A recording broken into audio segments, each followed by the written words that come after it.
कैसे हो वैसे भी प्यारे प्यारे साथियों, आप सबका स्वागत है आपके अपने चैनल टीचर्स अड्डा पर। मैं हूं आयुष चौहान। इस बार का बजट बहुत लोगों के लिए खुशियां लेकर आया होगा या किसी के लिए हो सकता है दुख भरी खबर भी लेकर आया हो, लेकिन आप लोगों के लिए जिनकी इच्छा है सरकारी शिक्षक बनने के लिए, उनकी बल्ले बल्ले है। ईएमआरएस जिनका रिक्रूटमेंट 2023 से शुरू हो गया था। ईएमआरएस क्या है? एकलव्य मॉडल रेजिडेंशियल स्कूल है, पूरे भारत में खोले जा रहे हैं ट्राइबल स्टूडेंट्स के लिए। इन 750 स्कूलों में लगभग 38,000 शिक्षकों की भर्तियां होंगी। इसमें से कुछ हो भी गई हैं, लेकिन टोटल 38,000 जो है भर्तियां होंगी। 3 फेज में भर्तियां होंगी। पहला फेज इसका हो चुका है, दूसरा फेज आना है, कभी भी आ सकता है। पूरी उसकी तैयारी चल रही है, क्योंकि स्कूल्स क्या है ना, पैरेलल स्कूल्स खुल रहे हैं, कुछ स्कूल्स दूसरी बिल्डिंगों में चलाए जा रहे हैं। 750 स्कूल टोटल बन के केंद्रीय विद्यालयों की तरह चलेंगे, फिर हर साल इन्हें बढ़ाने की योजना भी है। फिलहाल के लिए क्या आपके मतलब की बात है वो समझ लो। तो ये जो 38,000 पद हैं, ये किस किस चीज के होंगे? जैसे principal, vice principal, PGT teacher, trained graduate teacher, art teacher, music teacher, physical education teacher. Language भी बहुत सारी हैं, इनमें जो रीजनल लैंग्वेज है वो भी है। इतनी रीजनल लैंग्वेज आपको कहीं और नहीं मिलेंगी किसी और भर्ती में। Librarian, counsellor, staff nurse, hostel warden, बड़े बच्चे इस फॉर्म को फिल करते हैं। Accountant, senior secretariat assistant, junior secretariat assistant, और भी भाई बहुत सारी वैकेंसीज है। मैं बोलता रहूंगा और आप लोग सुनते रहेंगे, लेकिन टीचिंग और नॉन टीचिंग पोस्ट बहुत सारी हैं। प्राथमिक शिक्षक भर्ती यहाँ पर नहीं होती। ये स्कूल जो है 6ठी क्लास से चलाए जाते हैं, जवाहर नवोदय विद्यालयों की तरह ये होते हैं।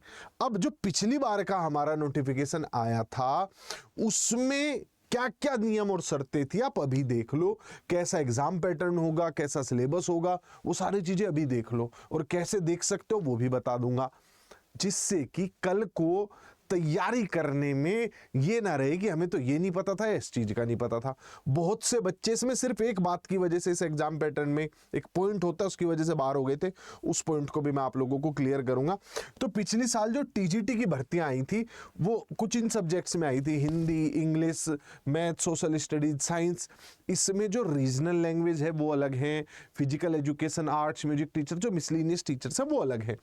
तो इनकी अगर मैं बात करूं, लगभग 6,500 पोस्ट ये थी। ठीक, एक नोटिफिकेशन हमारा ये था। एक नोटिफिकेशन जो था अपना पीजीटी का जो नोटिफिकेशन आया था उसके लिए था, वो भी मैं एक बार आप लोगों को बता देता हूं। ये देखो, तो प्रिंसिपल, पीजीटी, अकाउंटेंट, ये सारी वैकेंसी जो थी ये भी आई थी। ठीक, पीजीटी में कौन कौन से सब्जेक्ट में भर्तियां आई थी? तो ये सब्जेक्ट थे जो पीजीटी में पिछली बार जिसमें वैकेंसीज देखने को मिली थी। ऑलमोस्ट सारे सब्जेक्ट्स यहां पर कवर हो रहे हैं। अब बात करोगे आप सर की एग्जाम पैटर्न थोड़ा बताओ, उससे पहले एलिजिबिलिटी जान लो। दोनों में बीएड चाहिए होती है, टीजीटी में ग्रेजुएशन चाहिए होती है, पीजीटी में पोस्ट ग्रेजुएशन चाहिए होती है। इनके एग्जाम पैटर्न को आप एनवीएस और केवीएस से भी रिलेट करके देख सकते हो, सेम ही है। वहां भी केंद्र स्तर पर जितनी भर्तियां हो रही है ना, वो सबका एग्जाम पैटर्न कहीं ना कहीं सेम ही है। मैं पीजीटी वाला दिखाता हूं, वैसे प्रिंसिपल वगैरह सबको ऑलमोस्ट सेम सही है, पर आप ये देखो पीजीटी में आपको जीके आएगी 10 नंबर की, आपके सामने रीजनिंग आएगी 20 नंबर की, कंप्यूटर के 10 सवाल होंगे, टीचिंग एप्टीट्यूड के 10 सवाल होंगे। इसके अलावा जो 80 सवाल होंगे वो आपके अपने मेन सब्जेक्ट के होंगे जो आपने चुना हुआ है। जैसे आप बनना चाहते हो पीजीटी ज्योग्राफी के टीचर, तो 80 सवाल ज्योग्राफी के आएंगे। इसके अलावा लैंग्वेज कंपिटेंसी टेस्ट होगा, उसमें फेल तो आप बाहर हो जाओगे, जिसमें इंग्लिश और हिंदी 10-10 मार्क्स की आएगी। इसमें आपको सिर्फ क्वालिफाई करना है, 40% नंबर लेकर आने हैं, और बहुत से बच्चे ही फेल हुए थे। ईच लैंग्वेज में 40% लेकर आने, यानी आपके 10 में से 4 सवाल हिंदी में भी सही होने चाहिए, इंग्लिश में भी 10 में से 4 सवाल सही होने चाहिए। अब ये कुछ एक बेसिक सी जानकारी थी कि 130 नंबर का पेपर होगा। ये जो 20 नंबर है, जो इसे 20 को जोड़ के 150 बनते हैं, इसके नंबर नहीं जोड़े जाते पीजीटी के केस में। अब मैं आपको एक बार टीजीटी का एग्जाम पैटर्न भी दिखाता हूं, और ऑलमोस्ट यही एग्जाम पैटर्न है हर जगह का। केंद्रीय विद्यालय का देख लो, आप नवोदय विद्यालय का देख लो, सेम फोंट स्टाइल, लिखने का तरीका भी सेम ही होगा सबका। मुझे ऐसा लग रहा है एक दूसरे की फाइल को ये लोग क्या करते हैं, कॉपी पेस्ट भी कर देते कि दूसरे वाले का काम में ले लिया। अब आ जाओ टीजीटी का एक बार देख लो। तो यहाँ पे वहां रीजनिंग 20 नंबर की थी, यहाँ 10 नंबर की, पढ़नी वही सारी चीजें। तो जीके हो गई 10 नंबर की, रीजनिंग 10 नंबर की, आईसीटी 10 नंबर की, टीचिंग एप्टीट्यूड 10 नंबर, हूबहू सेम था आपका पीजीटी में भी। इसमें 80 नंबर का आपसे आपके डोमेन नॉलेज, यानी जो सब्जेक्ट के आप टीचर बनना चाहते हो, जैसे आप मैथ्स के टीचर बनना चाहते हो तो मैथ्स के सवाल आएंगे 80 सवाल। 30 नंबर का यहां पर आपको भाषाएं भी मिलेंगी, हिंदी, इंग्लिश और एक रीजनल लैंग्वेज। रीजनल लैंग्वेज में बहुत सारी चॉइस होती है आपके पास सेलेक्ट करने के लिए, जैसे ये बहुत सारे ऑप्शन है जिनमें से आप सेलेक्ट कर सकते हो।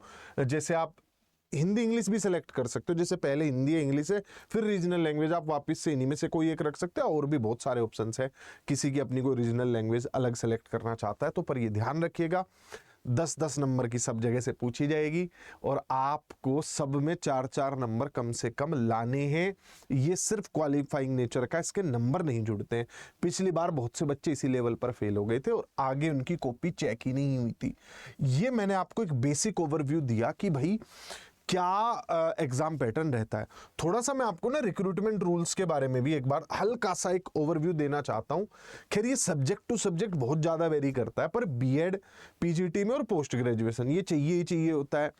टीजीटी में आप लोगों को ग्रेजुएशन बीएड चाहिए, दोनों जगह बीएड है ही, एक जगह पोस्ट ग्रेजुएशन यानी कि एमए कर रखी हो, एक जगह आपने बीए कर रखी हो। टीजीटी में सीटेट पेपर 2 भी पास होना चाहिए। पीजीटी लेवल पे कोई सीटेट होता ही नहीं तो पास क्यों मांगेंगे कि सीटेट पास करके आओ। तो पीजीटी तो डायरेक्ट भर सकते हो, टीजीटी में आपका सीटेट पास होना चाहिए। अगला पॉइंट, सर ये सारी जानकारी सिलेबस वगैरह हम खुद कहां से देख पाएंगे, क्योंकि सब्जेक्ट वाइज आपको कुछ चाहिए होगा कि स्पेसिफिकेशन मिल जाए, कुछ और चीजें आपको पता चल जाए, जो शायद ऐसा हो सकता है कि मैं सब्जेक्ट स्पेसिफिक उस पॉइंट पे जा ना पा रहा हूं।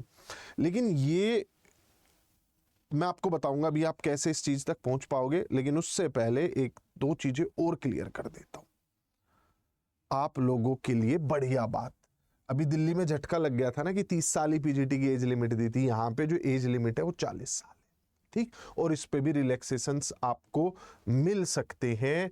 अब वो अलग अलग टाइप के रिलैक्सेशन है, कौन किस कैटेगरी से आ रहा है वो चीज हो गई। तो 40 साल आपको यहाँ पर एज लिमिट देखने को मिल रही है। इसमें टीजीटी, ये मैंने आपको पीजीटी की बताई है। अगर आप कहो टीजीटी की एज लिमिट क्या होगी तो टीजीटी की भी एज लिमिट देख लेते हैं। अगले वाला हमारा टीजीटी का ही सेक्शन है, ये रहा टीजीटी का सेक्शन। टीजीटी आपकी 35 साल, ठीक, क्लियर। सिलेबस, सब्जेक्ट स्पेसिफिक सारी चीजें देखो। ईएमआरएस सर्च करोगे आप गूगल पे, पहला ही ऑप्शन आएगा ईएमआरएस की वेबसाइट में, रिक्रूटमेंट ESSE 2023।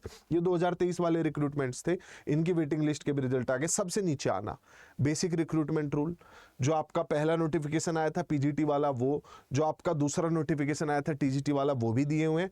अगर आपको सिलेबस चाहिए, किसी भी पोस्ट रिलेटेड आपको सिलेबस चाहिए, जैसे आपको पीजीटी का सिलेबस चाहिए, आप यहाँ क्लिक कर लो, आपको सभी सब्जेक्ट्स का पीजीटी का सिलेबस देखने को मिल जाएगा। चैप्टर वाइज कहां से चीजें बनेंगी, कैसे बनेंगी।